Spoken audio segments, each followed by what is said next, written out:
Oi, rejuvenescente, estamos aqui começando uma live especial na noite de hoje, uma live de Natal, hoje que é terça-feira, dia de Natal, e a gente quer trazer aqui um conteúdo especial para poder falar sobre um assunto que está dentro do Bora Rejuvenescer, que é sobre a espiritualidade. E dentro do assunto espiritualidade, a gente quer trazer aqui uma figura importantíssima para a gente e para muita gente, que é a figura de Jesus.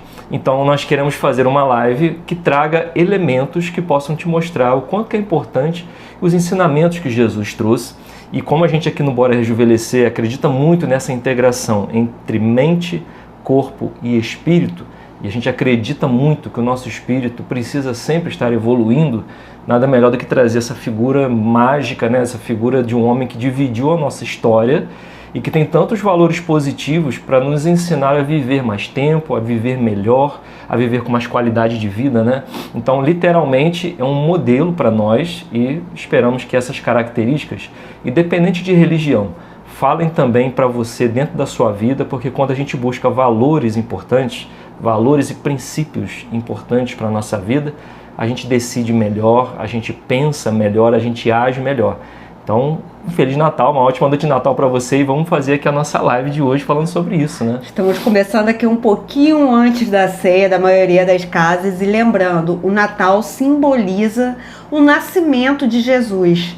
E nós aqui no Bora Rejuvenescer, desde que a gente começou, a gente coloca Jesus como nosso modelo e guia de pessoa e de características pessoais que queremos ter. E como o Wallace falou, isso não depende de religião. Então a gente diz que o Natal é o nascimento e a lembrança do nascimento dessas características que a gente quer ter como pessoa de bem, como espírito de bem. Muitos livros, muitos autores já escreveram e escrevem ainda sobre Jesus. Como eu falei aqui, foi um ser humano que mudou a história da humanidade. A gente está no ano, né, de 2024 agora, após o nascimento dessa pessoa. Então ele literalmente dividiu a história. Tem muitos livros que tratam do Jesus, do psicólogo Jesus, do Jesus líder, né? Então nós entendemos que existem realmente características importantes nessa figura, né, de Jesus, que são características que ele deixou como pessoa muito avançadas para a sua época e que ainda falam como exemplos que a gente precisa seguir hoje em dia. Exato. Então, características como liderança, como posicionamento, como assertividade e, sobretudo, uma assertividade amorosa na hora de lidar com as pessoas, né? Era uma pessoa que tinha também uma tendência forte de inclusão, porque na época era uma sociedade patriarcal e Jesus era muito inclusivo, ele não distinguia entre crianças, entre mulheres e homens, era uma pessoa que tinha muita clareza na comunicação, era uma pessoa que tinha muita certeza dos seus valores e da sua missão. Características que faltam para muitos de nós hoje em dia ainda e por isso que a gente ainda vive uma vida muito atribulada, uma vida que às vezes fica sem sentido, porque a gente não está alinhado com os princípios que a gente deveria. Então, quando a gente pega essa ideia de que Jesus foi um líder, foi o maior psicólogo que já existiu, né, parafraseando Augusto Cury, trazendo essas características de liderança, de posicionamento, de pessoa assertiva, com uma boa comunicação, uma pessoa que sabia se relacionar extremamente bem, que treinou, Jesus treinou CEOs para continuar a sua empresa depois que ele saísse, né? Então a gente vê características importantes que também podem ser utilizadas para o nosso dia a dia, para a nossa vida. E aí, se inspirando nisso, a gente foi buscar em um livro que se chama O Evangelho segundo o Espiritismo, de Allan Kardec. Ele tem um texto muito interessante lá, onde ele traz características de um homem de bem. E a gente pode estender aqui como características de um ser humano de bem, para um homem e para a mulher no sentido geral. Características que podem nos dar um norte de para onde a gente deve buscar se inspirar, para onde a gente deve buscar guiar o nosso caminho, né? Trazendo os exemplos de Jesus e tentando fazer esse link com o nosso dia a dia. E isso é importante porque a gente tem vivido em tempos difíceis, né? Onde as pessoas têm muita dificuldade em se relacionar, têm muita dificuldade em expressar aquilo que se sentem, estão buscando fugas, né, para a sua vida, que muitas vezes tiram o norte daquilo que a pessoa deveria estar buscando para sentir paz interior. A gente tem visto uma epidemia de depressão, de ansiedade, de características que são muito deletérias para o ser humano. Então trazer um roteiro, que é o que a gente vai buscar trazer aqui hoje, de uma pessoa, de um ser humano que busca ser um ser humano de bem, é um alívio, né? para a gente tirar essas características pesadas que a sociedade tem trazido para a gente. Uma questão aqui que o Wallace colocou é que Jesus tinha certeza dos seus valores. Não à toa ele foi crucificado, e isso é papo para Páscoa, para a época de Páscoa. Mas o que nós lembramos aqui, você ter certeza dos seus valores, faz com que muitas vezes você ande contra a maré. Se a maioria gosta de coisas que não fazem bem para a sua saúde ou não fazem bem como ser humano, Jesus mostrou para a gente que com a certeza dos seus valores, ainda que haja consequências ruins, porque a maioria pode não estar seguindo, isso vai trazer o bem para você. Então nós vamos falar aqui um pouquinho desses valores também, como o Wallace colocou. É o capítulo 17, Sede Perfeitos, do Evangelho segundo o Espiritismo, o item 3. Aí nós ficamos debatendo aqui antes da live, contar uns bastidores aqui, né? A gente planeja para que o conteúdo fique super dinâmico para quem está vendo, interessante. E a gente pensou assim, o texto é tão interessante, como é que a gente pode trazer de uma forma mais dinâmica e didática? Só que nós consideramos que até para poder ter uma ideia do todo, fica melhor nós lermos esse item 3 para você já reter quais são as principais características e depois a gente pontuar, chamar atenção para alguns pontos que conectaram conosco aqui do dia a dia, de como a gente pode trazer isso para que fique mais claro para você. Então nós pedimos licença aqui para poder ler o texto todo para você e já vai fazendo sua conexão aí, que daqui a pouco a gente vai conversar sobre ele. Então vou ler aqui um pouquinho. O homem de bem. O verdadeiro homem de bem é o que cumpre a lei de justiça, de amor e de caridade, na sua maior pureza. Se ele interroga sua consciência sobre os seus próprios atos, a si mesmo perguntará se violou essa lei, se não praticou o mal, se fez todo o bem que podia, se desprezou voluntariamente alguma opção de ser útil, se ninguém tem qualquer queixa dele, e se fez a outrem tudo o que desejava que lhe fizessem. Ele deposita a fé em Deus, na sua bondade, na sua justiça e na sua sabedoria. Sabe que sem a sua permissão nada acontece e se lhe submete à vontade em todas as coisas. Tem fé no futuro, razão porque coloca os bens espirituais acima dos bens temporais ou materiais, né? Sabe que todas as vicissitudes da vida, todas as dores, todas as decepções são provas e expiações, e as aceita sem murmurar. Possuído do sentimento de caridade e amor ao próximo, faz o bem pelo bem, sem esperar paga alguma, e retribui o mal com o bem. Toma a defesa do fraco contra o forte e sacrifica sempre seus interesses à justiça. Ele encontra satisfação nos benefícios que espalha, nos serviços que presta, no fazer ditosos os outros, nas lágrimas que enxuga, nas consolações que prodigaliza aos aflitos. Seu primeiro impulso é para pensar nos outros antes de pensar em si. É para cuidar dos interesses dos outros antes do seu próprio interesse. O egoísta, ao contrário, calcula os proventos e as perdas decorrentes de toda ação generosa.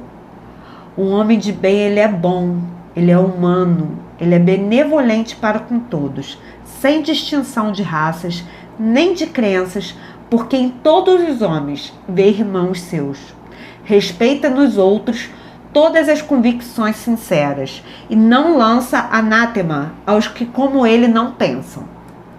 Em todas as circunstâncias, toma por guia a caridade, tendo como certo que aquele que prejudica outrem com palavras malévolas, que fere com seu orgulho e o seu desprezo a suscetibilidade de alguém, que não recua à ideia de causar um sofrimento, uma contrariedade, ainda que ligeira, quando a pode evitar, falta ao dever de amar ao próximo e não merece a clemência do Senhor. Ele não alimenta o ódio, nem rancor, nem desejo de vingança. A exemplo de Jesus, perdoa. Esquece as ofensas e só dos benefícios ele se lembra, por saber que perdoado lhe será conforme haja perdoado. É indulgente para as fraquezas alheias, porque sabe que também necessita de indulgência e tem presente esta sentença do Cristo: atira-lhe a primeira pedra, aquele que se achar sem pecado. Nunca se compraz em rebuscar os defeitos alheios, olha a fofoca aí, nem ainda em evidenciá-los. Se a isso se vê obrigado, procura sempre o bem que possa atenuar o mal. Estuda as suas próprias imperfeições e trabalha incessantemente em combatê-las. Todos os esforços emprega para poder dizer, no dia seguinte, que alguma coisa traz em si melhor do que na véspera. Não procura dar valor ao seu espírito, nem aos seus talentos e expensas de outrem. Aproveita ao revés todas as ocasiões para fazer e ressaltar o que seja proveitoso aos outros. Não se envaidece da sua riqueza, nem das suas vantagens pessoais, por saber que tudo que lhe foi dado pode ser-lhe tirado. Usa, mas não abusa dos bens que lhe são concedidos. Sabe que é um depósito de que terá de prestar contas e que o mais prejudicial emprego que lhe pode dar é o de aplicá-lo à satisfação de suas paixões.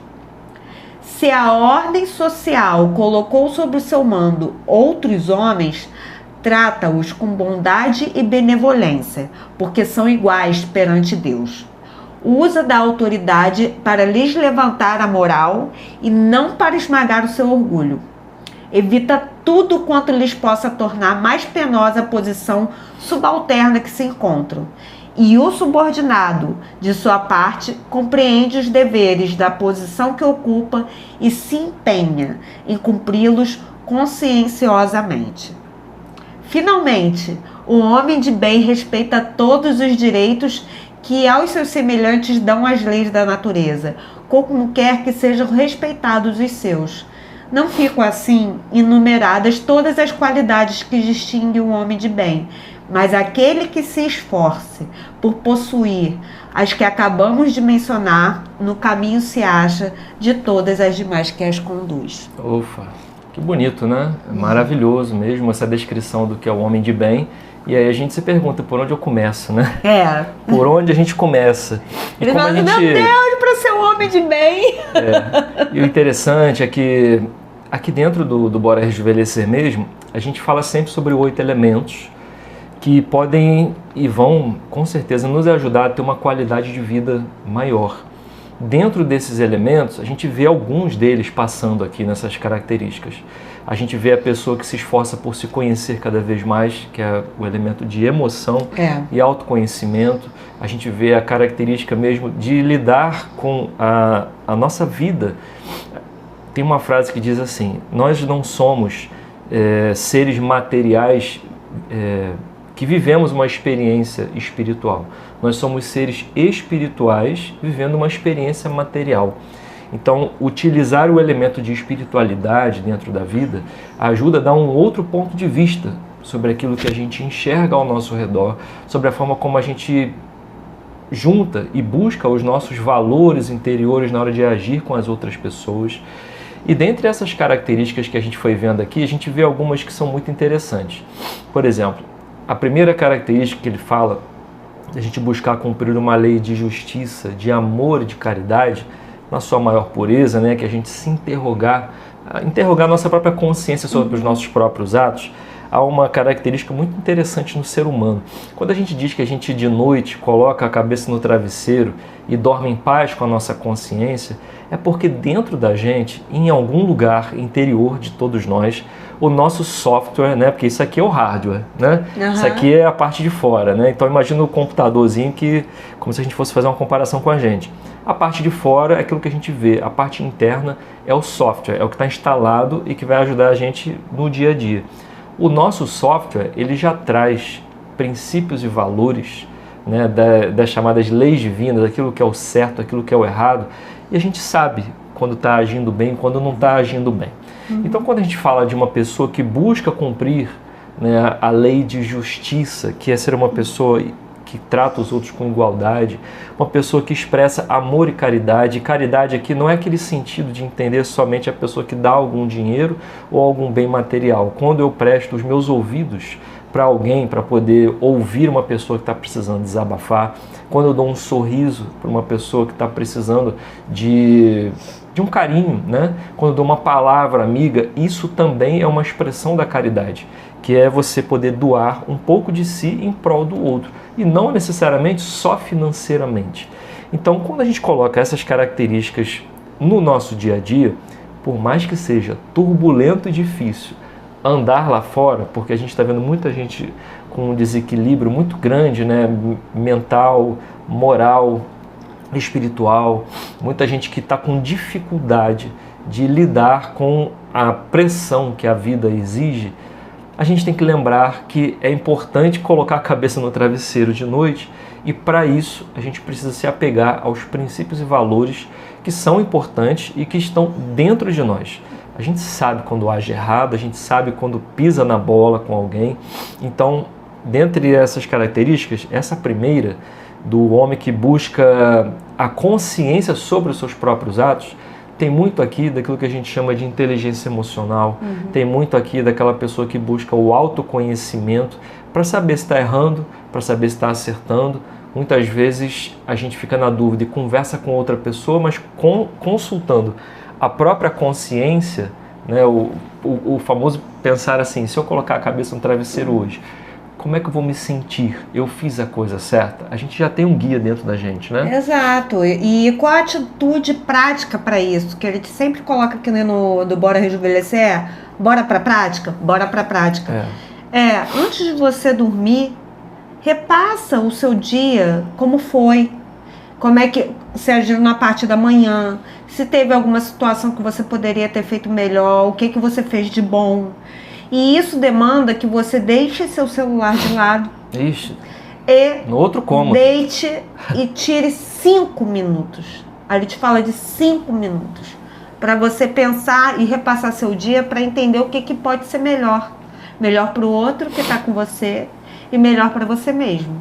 Então, na prática, é você examinar a sua consciência, mas de uma maneira prática, não é de vez em quando não. É criar rotina de antes de dormir, parar 5 minutos para olhar para dentro e lembrar do seu dia todo e também já planejar o que pode ser melhor no dia seguinte. Essa é a prática. Assim como existe uma técnica na psicologia, né, de todos os dias a gente fazer um diário de gratidão, se você complementar isso, fazendo de manhã o diário da gratidão e de noite fazer uma retrospectiva do que aconteceu no seu dia, do que você acha que poderia ter feito melhor, aquilo que você acertou e fez assim, pô, que legal, evoluir nesse aspecto. Porque também é importante reconhecer aquilo que evoluiu. Geralmente a gente só olha para os erros, né? Então, fazendo o exercício pela manhã do diário da gratidão, fazendo o exercício de noite, de repassar o que aconteceu no seu dia, olha, isso aqui já é uma ferramenta poderosíssima para você se autoconhecer. Uma ferramenta para você avançar muito bem.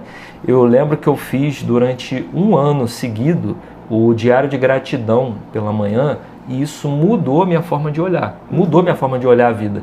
Porque a gente tem a tendência, isso já vem já dos nossos ancestrais, de olhar para o lado negativo. A gente tem dentro do cérebro, bem no meio da nossa cabeça, lá no fundinho, a amígdala. A amígdala, ela foi algo que foi muito treinado durante a época que a gente era muito selvagem ainda. Sim. Que é o quê? Se eu estou parado, né, conversando com a Amanda, a gente está no meio da floresta e um barulhinho faz ao longe, a gente já vai olhar para aquilo com a sensação de medo. Por quê? Por causa da ideia da gente manter a nossa vida, né? Então, a preservação da vida, ela foi muito necessária durante muito tempo. E isso estimulou uma área do nosso cérebro a prestar mais atenção no que pode acontecer de catástrofe do que prestar atenção naquilo que aconteceu de bom. Então, a tendência é que hoje em dia a gente não seja comido por um leão dentro da nossa sala, né? Não vai entrar um leão. Pelo amor de Deus. Não. Então, a gente pode Mas treinar. Mas entra barata e... Não, aí é pior. Aí é pior. Barata aqui. É uma treta, mas não é pra mim, não. Pô, barata é um monstro, pelo amor de Deus. Aquilo ali, nossa, parece que tem um foco de voar em cima da gente. Uma outra característica que a gente leu aqui do ser humano de bem, que é bem interessante, a gente já falou aqui das características de olhar para a vida pelo lado espiritual, né? Isso muda o ponto de vista, mas eu queria falar um pouquinho sobre a ideia de passar pelos desafios sem murmurar, que ele coloca no texto, né? Isso se chama resiliência. Hoje em dia tem muita gente pesquisando sobre a literatura de alguns autores que falam sobre os estoicos, né? Os estoicos, eles treinavam muito a resiliência. Então, o olhar sobre a dificuldade como algo que vai te trazer algum ganho ou aprendizado é uma coisa que muita gente hoje em dia tem buscado desenvolver. Um dos autores que se destaca, que eu estou me lembrando aqui agora, é o Ryan Holiday. Ele escreve muito sobre isso. Sim. Ele tem vários livros, o Diário Estoico, enfim, tem vários livros que falam sobre esse assunto. E quando a gente está falando aqui de características de uma pessoa de bem, por que a gente está trazendo aqui uma característica da gente poder olhar para as dificuldades sem murmurar? Na verdade, quando a gente entende que todo o processo de dor, ele na verdade está trazendo para a gente a busca pela renovação do equilíbrio novamente, porque a dor, a doença, o desequilíbrio, ele só apareceu porque a gente estava desequilibrado, mas nós não enxergávamos esse desequilíbrio. Então, quando acontece algum tipo de dificuldade com a gente, seja obstáculos com pessoas, da vida, saúde e tal, quanto mais rápido a gente consegue olhar para essa dificuldade como algo que pode nos acrescentar algum tipo de lição, geralmente mais rápido a gente passa por ela. Por quê? Porque a noção de tempo, ela é psicológica. Quanto mais a gente fica focado no problema, parece que ele é maior e demora mais tempo para passar. E quando a gente consegue focar na solução, entendendo que o problema ele faz parte da vida de qualquer pessoa, não é porque acontece comigo, é para que aquilo acontece comigo, para eu poder buscar valores nisso. Então o homem de bem, ele faz esse raciocínio, né? Conforme a gente está vendo no texto aqui. Ele busca tirar das provas, das dificuldades que ele passa na vida, dos obstáculos, essas variações trazem para ele uma lição que quando ele consegue perceber isso, ele percebe que ele avança mais rápido. Então é ter a cabeça disponível também para evoluir. Sim, sempre tem. E uma característica que a gente colocou do homem de bem para poder aguentar essas provas e expiações e aceitar sem murmurar é depositar a fé em Deus. Então, ele precisa entender que a gente tem que se submeter à vontade dele, tem que ter fé em Deus, fé no futuro, fé no que as coisas estão acontecendo e estão para lhe mostrar. E a fé, a gente sempre coloca que é um músculo a ser exercitado. É uma situação que a gente tem que diminuir o ruído da preocupação, que traz ansiedade, e pensar um pouco também que aquela situação está acontecendo por uma razão de ser. E isso demanda muitas vezes a gente colocar a questão espiritual acima da material. Quando estamos preocupados e muito ansiosos com o que está acontecendo, é sinal de que está se dando muito valor aos bens terrenos e a fé em Deus está pequenininha. Então, se você está observando que sua fé está precisando de uma chama, vamos elevar essa chama e entender que nenhuma folha cai sem a vontade de Deus. Faça a sua parte e vamos dar seguimento à vida. E para elevar essa chama que a Amanda está falando, isso depende de treino, né? E para ter treino, significa que você precisa ter mais tempo de contato com aquilo que você está buscando. Então, se a tua ideia é reforçar a sua fé, quanto mais tempo você treinar e se colocar à disposição desse assunto na sua vida, quanto mais você vai conseguindo se espiritualizar e se conectar. Então, é natural, né? Que quanto mais tempo a gente treine, mas a gente tenha sucesso. Sim, e alcança aquilo que a gente está buscando, né? Sim. Uma outra questão é observarmos o sentimento que a gente tem ao fazer algo pelo outro. O que nós percebemos muitas vezes é que a sociedade está passando por tanto problema que às vezes até atender a ligação de alguém gera um enfado. E precisamos pensar sobre esse autocomportamento, porque que isso está acontecendo. Então é importante que a gente exercite esse sentimento de amor e caridade ao próximo. Isso é um exercício também. A caridade, ela não é só a gente dar algo, outras vezes vai ser transmitir um abraço, um tempo, fazer o bem pelo bem, não falar assim, ai, fulano é ingrato. Isso, fazer vista grossa para os defeitos, foi uma coisa que a gente vai falar ali um pouquinho mais à frente. A pessoa fez um mal para você, você deixar para lá e sacrificar, às vezes, alguns interesses para poder fornecer tempo ao outro. Isso é uma forma de caridade. Então, é a gente ressignificar o que é a caridade também. Existe também uma outra característica interessante que a gente leu aqui sobre o homem de bem, de, pegando esse gancho que você está falando, né, de buscar olhar para outra pessoa, né, como alguém que faz parte do nosso dia a dia e que vai interferir de alguma forma no nosso dia, vai interferir de alguma forma com a gente, seja de uma forma boa ou às vezes nem tão boa, né? Mas, sobretudo, a gente buscar ter alegria na hora de poder olhar para outra pessoa e conseguir pensar no que a gente pode oferecer de melhor para essa pessoa. Sabe aquela ideia de poder pensar em você, no próximo e em Deus? Lógico que, primeiramente, a gente vai sempre buscar olhar para a gente, né? Buscar ver aquilo que faz bem para a gente também não se colocar num lugar que fique desconfortável, que seja triste, que não seja um lugar bom. Mas também é importante ter o olhar para os outros. Quando a gente fala da ideia de egoísmo, a gente está falando de uma doença do ego, né? O ismo é justamente aquele sufixo que mostra, né, que está em excesso. Então, um excesso de ego mostra que a gente está egoísta. E quando a gente consegue dar uma olhada também para outra pessoa, além de olhar só para a gente vai se desprendendo um pouco dessa ideia egoísta. E um mundo onde você vive sozinho, dentro de uma ilha, só com tudo vindo a seu favor, é um mundo muito chato. Sim, com certeza. É um mundo muito chato. Então é importante que, para você poder viver em sociedade, ter prazer de viver a sua vida, você também busque compartilhar momentos com outras pessoas. A gente tem vivido em tempos que são difíceis, a gente tem visto violência, a gente tem visto pessoas falando mal dos outros e talvez por isso também muita gente se sinta desconectada da sociedade, sabe? Buscando cada vez mais o isolamento, vendo cada vez mais aparecerem sintomas de depressão, sintomas de ansiedade, porque a gente está se desconectando. Hoje em dia, com o advento das redes sociais, então, que a gente está ficando digital até nos relacionamentos, isso faz muito mal. Então é importante ter momentos onde a gente possa viver a vida offline, que a gente possa olhar para o próximo também, ao invés de olhar sempre para a gente em primeiro lugar, porque isso gera muita satisfação para a alma. Sim. Isso dá uma alegria. Então o ser humano que busca significado, busca ser uma pessoa de bem, é lógico que ele vai pensar em melhorar a sua qualidade de vida, mas ele também tem prazer em ver o outro ter uma qualidade de vida boa.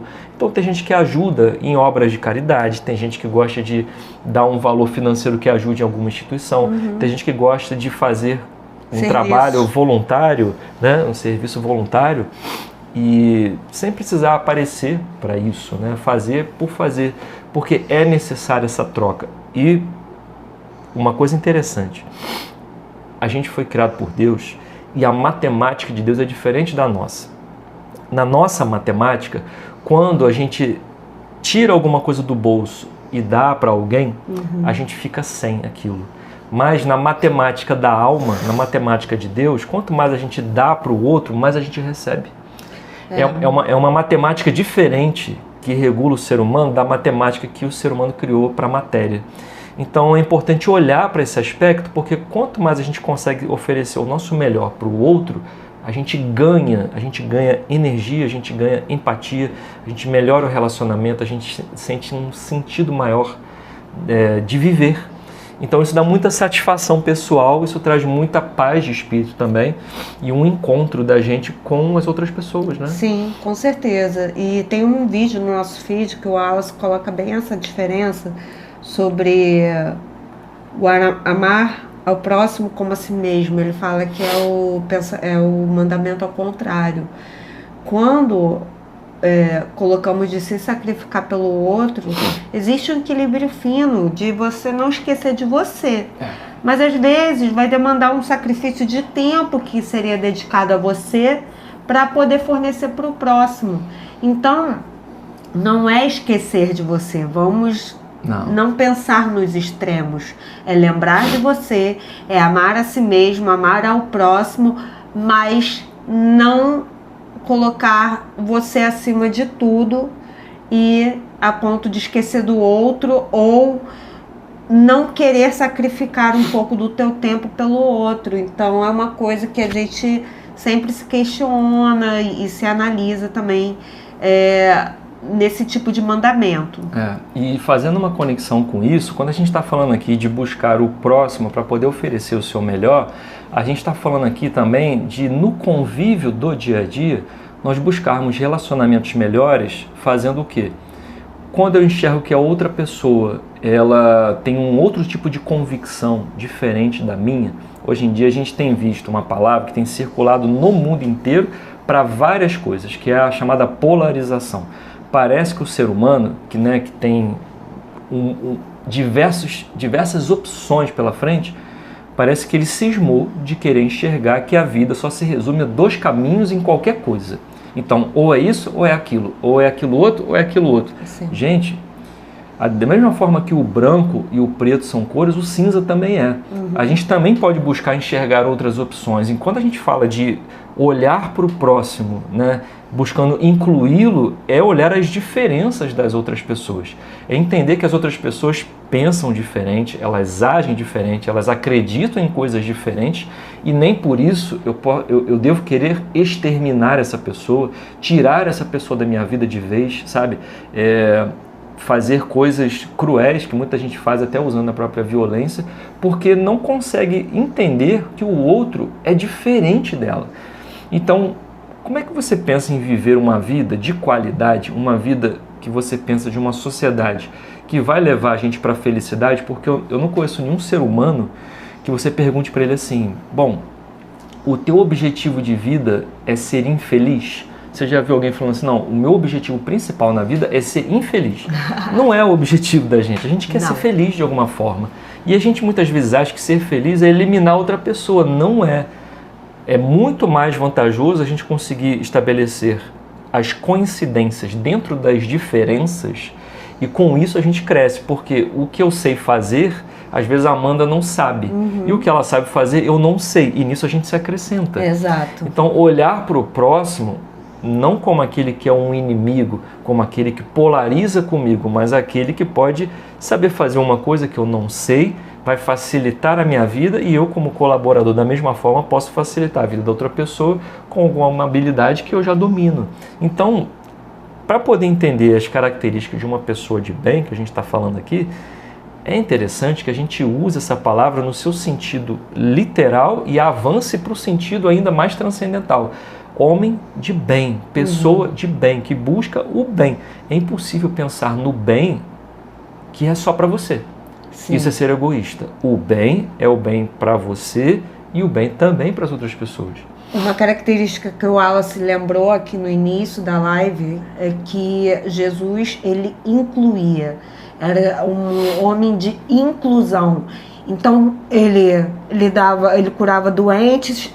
As mulheres na Bíblia eram muito próximas de Jesus e naquele contexto histórico elas eram muito rechaçadas na sociedade e Jesus incluía crianças, deixai vir as minhas criancinhas, os idosos, os doentes, os mancos. Então a inclusão ela é uma característica. Então, como ela está colocando, temos que respeitar as diferenças. Total. E aqui entra uma outra situação que até na hora da leitura eu brinquei da fofoca, que é a indulgência. O que é indulgência? É fazer vista grossa pro defeito do outro. Nós temos também nossas questões a serem trabalhadas. A minha terapeuta ela não guarda a palavra defeito, porque ela fala que o ser humano parece uma coisa que quebrou. Então são características a serem trabalhadas. E em tempos de internet, muitas vezes o que ele te observa é que a pessoa deixa um comentário que ela não falaria ao vivo. Isso acaba alimentando o ódio, o rancor, tudo aquilo que a gente leu aqui, que não é característica do homem de bem. Total. Então, quando nós, eu me incluo, você se inclui, quando todos nós pensarmos em falar alguma coisa ou fazer algum comentário de algo que a gente leu, vamos observar se a gente está sendo... Acho que esse é um ponto que é um dos mais difíceis hoje em dia. É muito fácil a gente falar do outro. E às vezes é falar uma insatisfação de alguém muito próximo de nós. Vamos observar se nós podemos calar aquilo. Se podemos atenuar o mal daquela pessoa, colocando uma característica boa que ela tem na hora do papo ali. Se tiver uma rodinha de fofoca. Ou sair da rodinha e ficar quieto. Às vezes no início vai rir, vai falar, mas depois só vai rir e depois vai se afastar e depois vai falar o que aquela pessoa, não, mas fulano de tal também é gente boa, gente, e tal. Aí quando vê, muda o rumo da conversa. Então aos pouquinhos a gente vai trabalhando. Pode ser que num determinado contexto, por exemplo, dentro do ambiente de trabalho, nós não façamos mais isso. Mas às vezes, comentando de algum artista, nós ainda façamos. Então, é respeitar a gradação e procurar sempre estar melhorando. Eu acho que é essa a principal mensagem. A gente não vai da gradação do espírito ruim ao de luz, na velocidade da luz. Mas se eu observar, precisava eu ter falado aquilo, precisava eu ter estimulado. Às vezes a gente tem uma insatisfação com alguém da família e tal, aí na hora que vê tá aquilo ali todo mundo falando mal. Tem hora que nós temos que perceber isso e ser o primeiro a pelo menos não estimular aquilo ou mudar o rumo dessa prosa. Eu acho que é uma das autoconsciências que é mais difícil, é mais difícil hoje em dia, principalmente porque estamos sendo super estimulados a olhar para a vida do outro e olhar menos para nós. Então, hoje à noite, na noite de Natal, você não vai falar mal do tio que faz aquela piada todo ano de é para ver ou para comer, quando olha o pavê na mesa. Verdade. Tá? Deixa ele lá fazer a piadinha dele.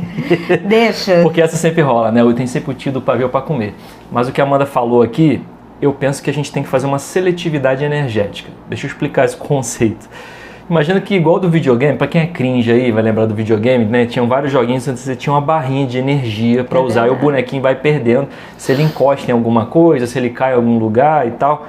A gente tem que fazer uma seletividade de energia para o seguinte: eu vou gastar a minha energia principalmente para aquelas coisas que eu gosto. Gastar energia para falar mal ou de algo que eu não gosto é desperdício de energia. Então, vamos lá, se você vai entrar num podcast, numa live, se você vai entrar em algum lugar para poder olhar para a pessoa e deixar um comentário maldoso, cara, o tempo que você está perdendo para fazer aquilo, você está gastando energia no lugar errado. Aí eu te pergunto, você gostaria de estar vendo naquele momento algo que você gosta ou você está feliz em ver algo que você não gosta? Eu, o Wallace, prefiro gastar minha energia em algo que eu gosto. Então, se eu vejo algo que não me satisfaz, cara, eu mudo e vou para o outro. Eu não gasto energia em ficar falando mal da pessoa porque eu não gosto daquilo, porque eu quero agredir a pessoa. Isso é desperdício de energia. Lembra do videogame, daquela barrinha? Você está perdendo energia com o inimigo errado. Então, gasta energia para aquilo que você gosta. Se você não gosta de ver tal coisa, não vê. Vai para outra coisa, sabe? Então, assim, essa seletividade de energia é um exercício que você pode pensar no seu dia a dia. Lembra do videogame, né, no dia a dia, que a gente está todo dia vivendo, passando por fases, né? A gente passando pelos obstáculos do dia e a gente tem que preservar a energia para terminar o dia bem. Então não gasta a sua energia com algo que você sabe que vai diminuir essa barrinha. Observa quanto tempo, por que ele está te falando isso? Para poder a gente ressaltar características de estudo das próprias imperfeições. Quanto tempo que nós poderíamos estar fazendo algumas coisas e às vezes está scrollando o feed pensando assim, nossa, fulano tá assim, nossa, fulano engordou, nossa, né? Na hora que vê, ao invés de estar falando com outro sobre isso, nós estamos falando com nós mesmos. E isso é um loop automático. Então, nós temos que examinar quanto tempo a gente faz isso, mas não porque é ditação de regra, porque isso vai fazer bem para nós mesmos, porque isso vai fazer bem para nossa energia. Então, nós muitas vezes caímos e levantamos. Ficamos 3 dias lá de boa. Quando a gente faz diário da gratidão, normalmente se observa isso, né? Não vou reclamar por 3 dias. Aí vai lá, é igual aquele quadro de 3 dias sem acidente, 4 dias sem acidente na empresa. Aí de repente cai. Vai cair, levanta e segue em frente. Vai cair, levanta e segue em frente. Até que vai se tornar um outro hábito. Porque falar do outro, observar o outro de uma forma negativa, isso é um hábito negativo. É uma coisa que vira um costume. Quando nós substituímos por coisas positivas, isso também vira um novo costume que vai se tornar um hábito. E uma outra fase disso que a Amanda está falando é quando a gente vai chegar na observação do nosso ego. A gente já falou um pouquinho aqui sobre egoísmo, né?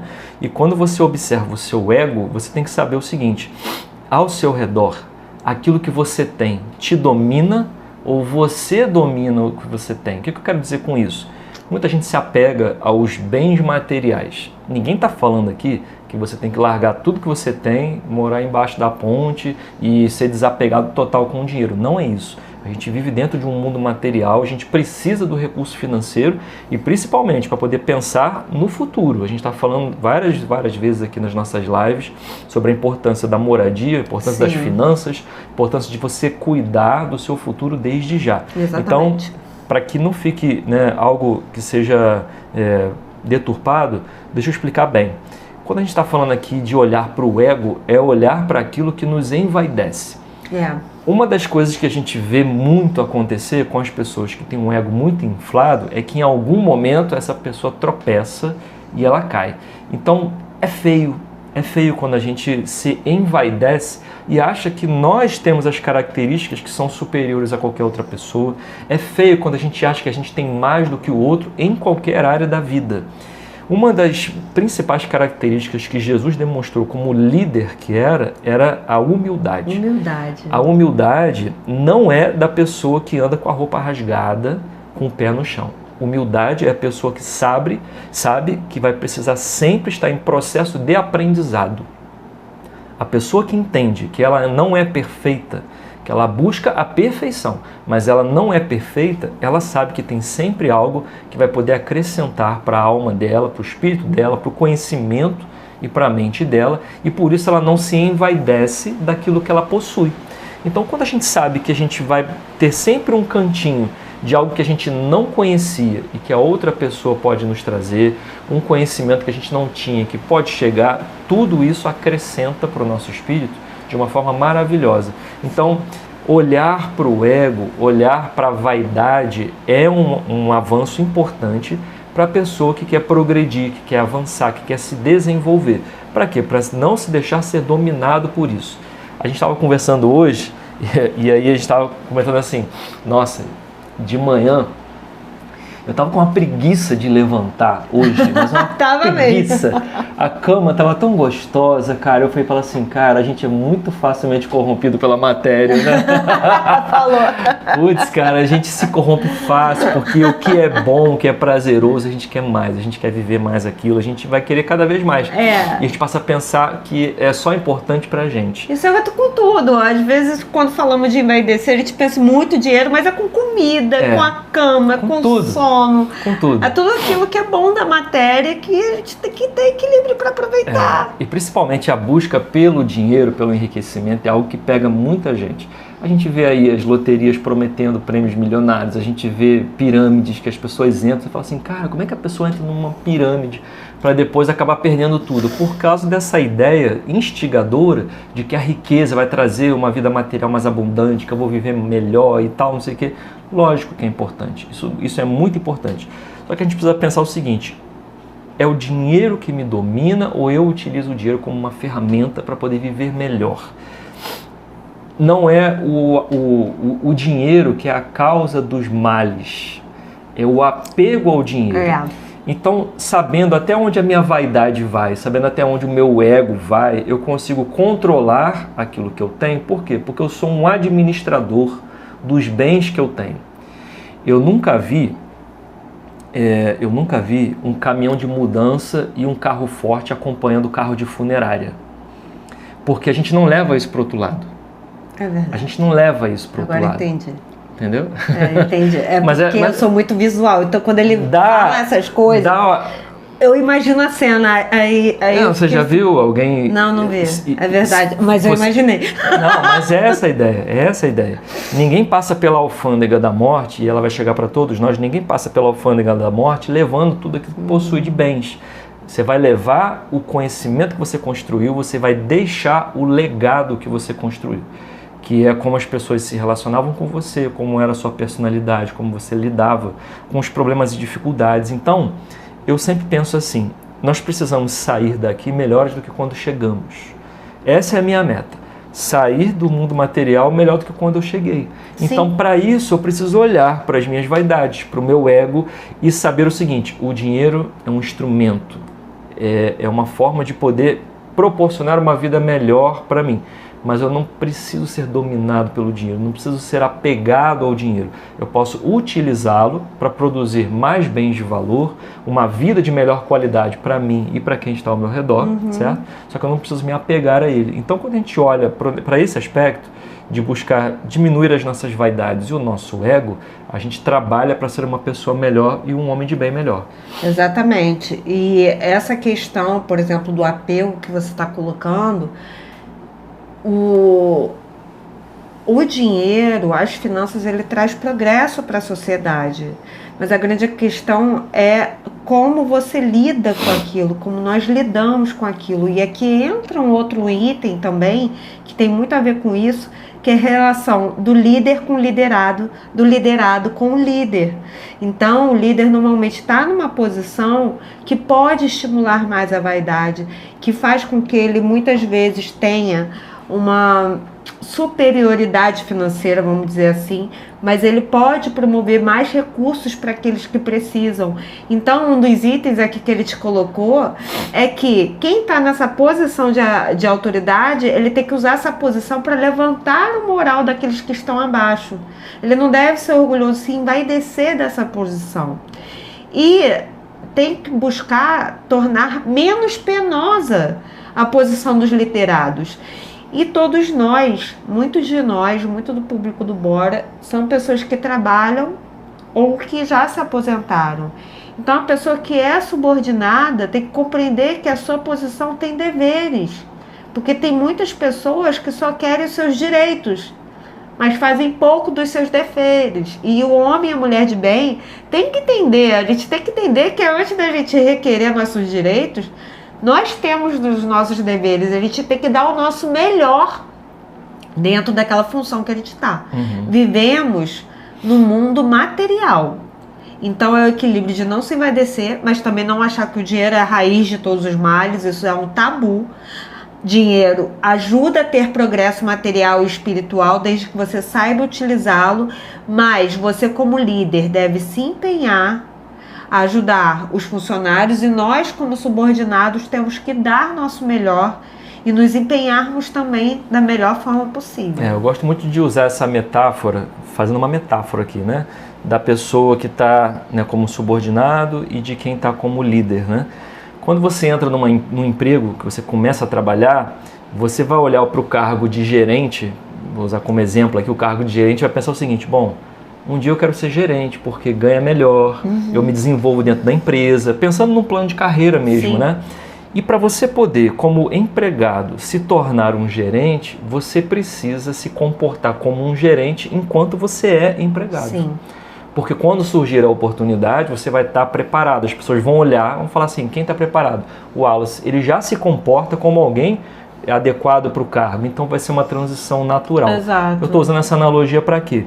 Viver num mundo melhor, onde a gente quer viver melhor, a gente precisa se comportar como se já vivesse nesse mundo. Então, se eu busco conhecer, se eu quero viver numa sociedade que trate as pessoas de forma igualitária, se eu quero viver numa sociedade onde as coisas sejam mais justas, eu preciso me comportar dessa forma, porque eu desejo viver dessa forma quando a sociedade se tornar assim.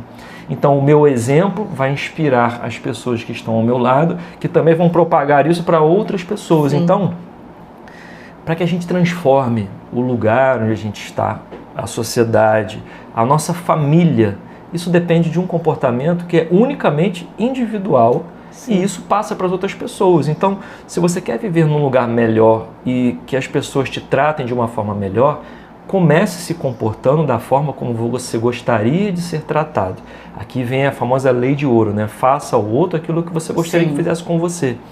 Então, quando você pensa nessa analogia que eu fiz aqui, do empregado que quer se tornar gerente, para virar gerente, ele precisa se comportar como gerente enquanto ele já é empregado. E da mesma forma que a gente quer viver numa sociedade melhor, a gente já precisa trazer esse comportamento para o nosso dia a dia, pensando o seguinte: quando a sociedade se melhorar, eu quero fazer parte dela de uma forma bonita. Então, já preciso exercer isso desde hoje. Ser um agente da sociedade. E aqui, dentro desse contexto do agente da sociedade, de fazer um mundo melhor, nós trazemos o último ponto do texto que trouxemos hoje, do homem de bem. Ele respeita os direitos dos seus semelhantes, que dão as leis da natureza. Isso significa o quê? A gente deve respeitar o direito do outro, mas também respeitar o que é lei da natureza, o local que a gente vive, a natureza que nós vivemos. Procurar não reclamar das mudanças de tempo também, né? Porque faz parte da vida.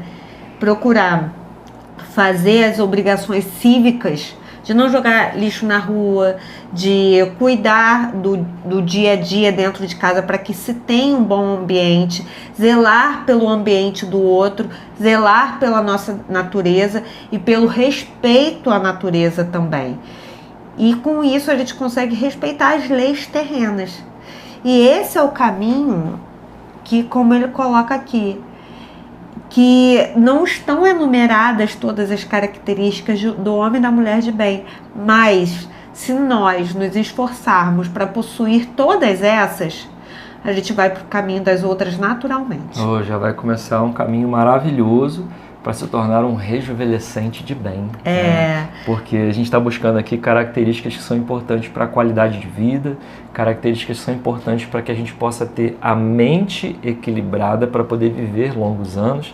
A gente sempre fala, longevidade não é só sobre exercício, alimentação e atividade física. Isso. Né? Quer dizer, atividade física, alimentação e descanso. Né? A gente fala também de outras características aqui que são importantes para poder melhorar a qualidade de vida já hoje, no presente, que levem a gente por um futuro que seja um futuro sustentável, um futuro bonito, um futuro equilibrado, né?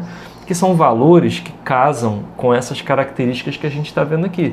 A jornada é longa? É lógico que é, só que nada satisfaz mais o ser humano do que a sensação de que ele está progredindo. Então, quando você começa a perceber, pô, aquilo ali eu já busco fazer, isso aqui ainda não, vou melhorar. E quando você faz, você se parabenizar por isso, usar essas ferramentas de, ao invés de botar crítica, né, nos outros, aprender a elogiar mais os outros, porque isso estimula a outra pessoa também a buscar características que são boas para ela e para o convívio com você. Então, quanto mais a gente estimular o bem, quanto mais a gente estimular aquilo que é prazeroso, e é muito fácil a gente identificar aquilo que é mal. É só você pensar o seguinte: bom, se eu jogo um papel na rua, isso causa algum mal? Bom, talvez sim, talvez não, é só um pedaço de papel. Agora, se todo mundo faz o mesmo comportamento que eu fiz, isso vai gerar uma coisa bem ruim, porque todo mundo jogando papel na rua, chega uma hora que entope bueiro, enfim, a cidade vira um inferno. Então, tudo que você for fazer, pensa o seguinte: bom, se eu estou fazendo isso, o que aconteceria se todo mundo fizesse isso? Se o resultado não for legal, então já busca mudar a tua sintonia, busca mudar a tua forma de agir para fazer aquilo que é sustentável para todos, para a natureza, para o convívio com as pessoas, para a sua própria mente, para o seu espírito. E o nosso convite para essa noite de Natal é esse, que todo dia nós busquemos nascer e renascer alguma característica que faça nós melhorarmos como seres humanos, nós melhorarmos, nós examinarmos, ter autoconsciência, para que o mundo que queremos e a longevidade que queremos seja feita por nós mesmos, a partir dessa autoconsciência. Toda live de espiritualidade, nós sempre fazemos uma prece ao final. Então, nós te convidamos nesse momento também para poder participar aqui, né, desse momento de prece, em que a gente vai fechar nossos olhos agora e buscar nos tranquilizar, nos acerenar, expressando a Jesus a profunda gratidão de estarmos nessa noite de Natal, ou nesse momento que você está vendo, mesmo depois do Natal, buscando nos melhorar, evoluir. E assim, amado Mestre Jesus, nossos queridos amigos espirituais, anjos da guarda que estão aqui conosco, queremos agradecer pela bênção de ouvir, de falar, de viver. Que todas as famílias sejam banhadas pelas suas luzes e aqueles irmãos que possam estar passando por um momento de fome, de solidão, sejam especialmente iluminados nesse momento. Pedimos a bênção nas nossas casas, no nosso alimento, nas nossas vidas, e que possamos hoje já fazer um ato de bondade genuína, seja abraçando, seja ouvindo, seja silenciando alguma coisa negativa. E assim, dia a dia, vamos renascer a semente que Jesus plantou no nosso coração. Assim seja, graças a Deus. Bom, que você tenha uma noite de Natal maravilhosa, é o que a gente te deseja, que você compartilhe alegria, viva alegrias também, que você possa sentir aí no seu coração aquilo que a gente deseja do fundo do nosso, que você tenha uma vida maravilhosa, uma vida muito bem vivida, uma vida de alegrias com as pessoas que estão ao seu redor, mesmo que por enquanto tenha ali um tio que vai fazer aquela piada do pavê, mas você já expressa a sua generosidade, a sua caridade na noite de hoje, fala, tio, todo ano você fala isso, né? E deixa pra lá. O que a gente quer dizer aqui é que você possa viver melhor a cada dia, possa expressar o seu melhor, e vale muito a pena fazer aquilo que Jesus recomendou para todos nós, que é deixar brilhar a nossa luz. Isso. Então não deixe a sua luz ficar escondida debaixo de nenhum lugar, de nenhuma mesa, sabe, de lugar nenhum. Coloque a sua luz para fora e por mais que você ouça um comentário ou outro, vale muito a pena, porque você vai estar inspirando outras pessoas. Que o espírito do Natal, que é um espírito de renascimento, possa te mostrar o quanto que é importante renascer mais uma vez no dia de hoje e continuar renascendo em todos os dias da vida, para sempre buscar uma vida melhor a cada dia. Um beijo grande para você e aproveita muito sua noite. Ho, ho, ho. Valeu, gente. Até a próxima.